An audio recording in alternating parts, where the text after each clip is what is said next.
foi na época da faculdade, eu estudava em Itatiba, e na época a Louveira tinha 3 ônibus que levavam estudantes para as universidades.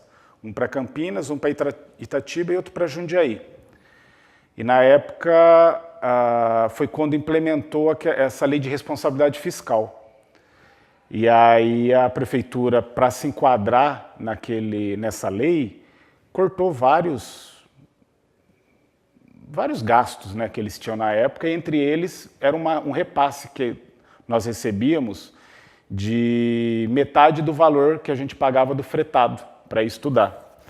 E como eram 3 ônibus, então 40, 80, 120 alunos que faziam faculdade só na época, aí a prefeitura cortou esse repasse. Aí a gente, né, estudante, a gente que pagava, não tinha essas bolsas que tem hoje, era tudo do bolso, né? E assim, não tinha dinheiro, né? Ninguém tinha dinheiro. E aí a gente preparou um movimento, os estudantes desses 3 ônibus, né? E a gente fomos conversar na prefeitura com o prefeito da época, para ele não cortar, porque a gente precisava daquilo lá.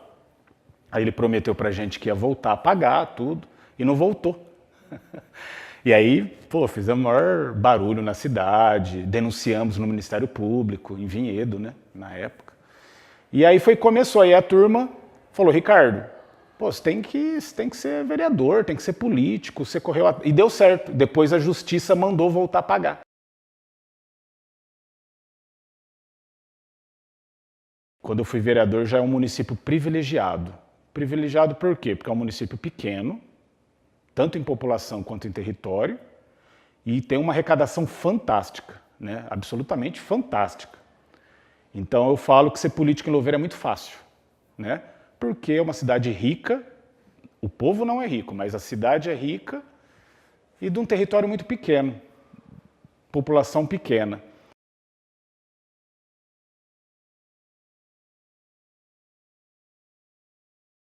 Fizemos alguns trabalhos de trazer palestrantes de violência contra a criança, abuso sexual para criança, palestras sobre a Lei Maria da Penha, violência contra a mulher.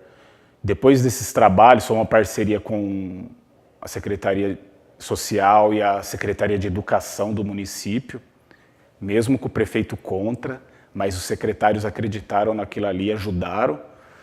E houve aumento de denúncia depois dessas palestras, aumento de denúncia contra a violência contra a criança, contra a mulher. Aí que a gente começou a perceber, por exemplo, a gente não imagina que na cidade da gente tão pequena, que a gente acaba conhecendo tanta gente, quanta coisa ruim tem nesse sentido, sabe? Então, assim, foi uma surpresa triste, né? Mas, assim, segundo o pessoal da prefeitura na época, foi bacana porque o pessoal começou a ter coragem de se mostrar, porque o pessoal tem vergonha, né? De denunciar.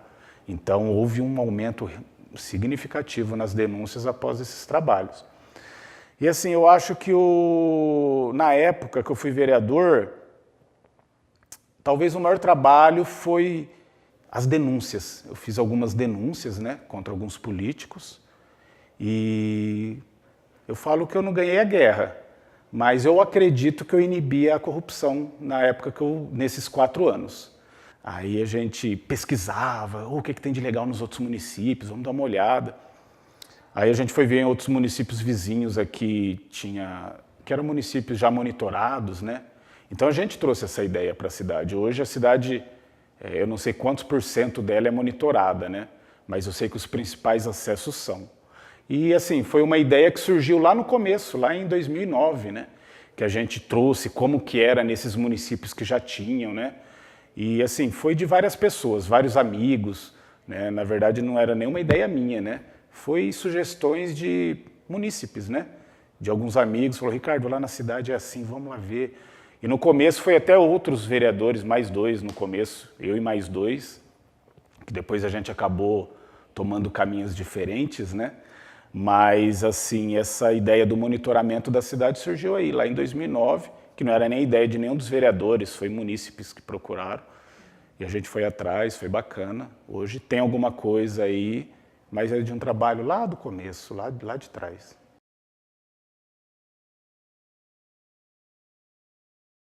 a gente precisava conscientizar essa população. Eu acho que é uma opinião particular, tá? Eu acho que, principalmente o vereador, falando de município, o vereador, ele que representa a população, né? Eu considero o prefeito mais um gerente, um gestor, né, da cidade. Mas o vereador que representa o povo de verdade. Então, fazer um trabalho nas escolas, nas comunidades, nas igrejas, de conscientizar o povo politicamente.